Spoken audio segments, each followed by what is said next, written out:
Hey, Michael here from eBike Motor Repair. Got a quick tip for you how to plug your motor back in. All right, so here's how to plug in your Brose motors. I'm going to review S-Mag and aluminum models. Now, I will say it's a little easier to explain and show this without the whole motor. So these are just the terminals from each type of unit.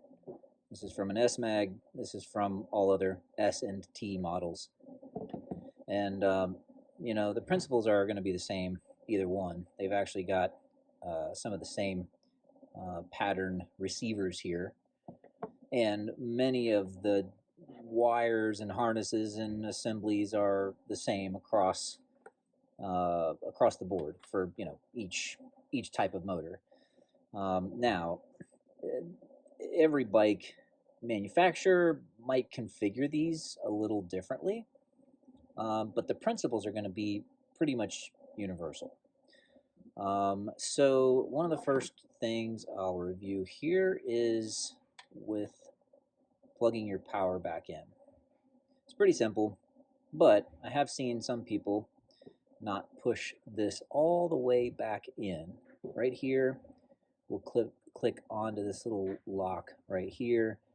And if you don't have it all the way in, you might feel like, oh, hey, it's good, but you got to go just a little more. And then it clicks into place. So it's got good conductivity, good connection inside of there. If it's not all the way in there, you might experience something like, hey, my motor's not working, or my display's not working, or nothing's working. In rare cases, you might even get like weird intermittent power. Next would be your different assemblies, such as display, lights, wheel sensors. It's actually surprisingly easy to plug them in wrong, but it doesn't really matter how your bike manufacturer configured what, because each of these ports are specific.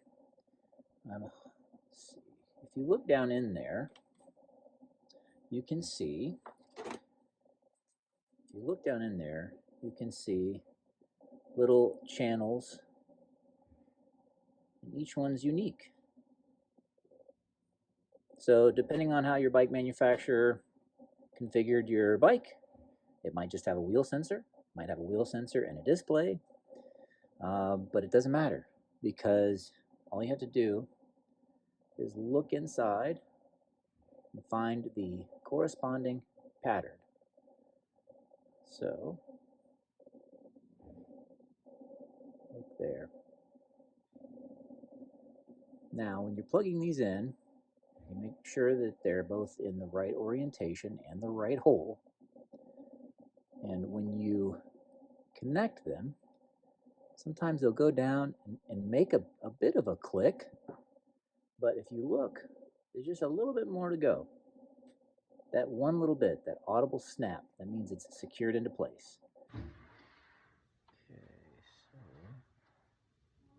it'll slide in and kind of stop right there, and it'll feel good and firm, but then there's just a little tiny audible snap right after.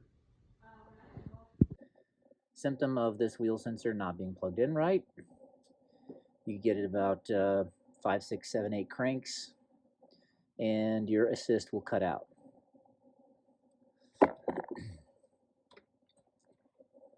Same thing goes for any of the other accessories. The most common that we see on bikes are displays.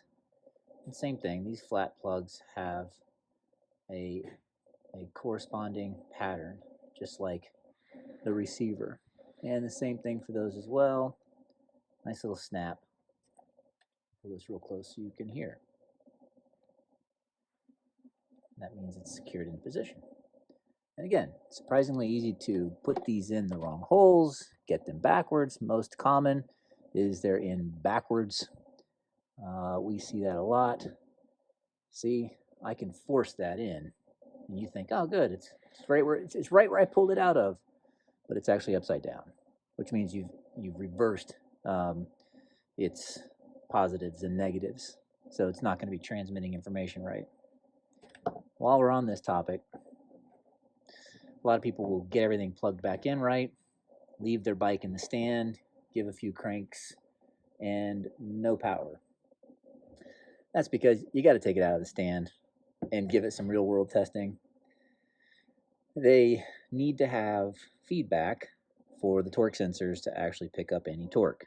There's zero load on the drivetrain when it's in the stand, so guess what? It's probably not going to work. Thanks for tuning in.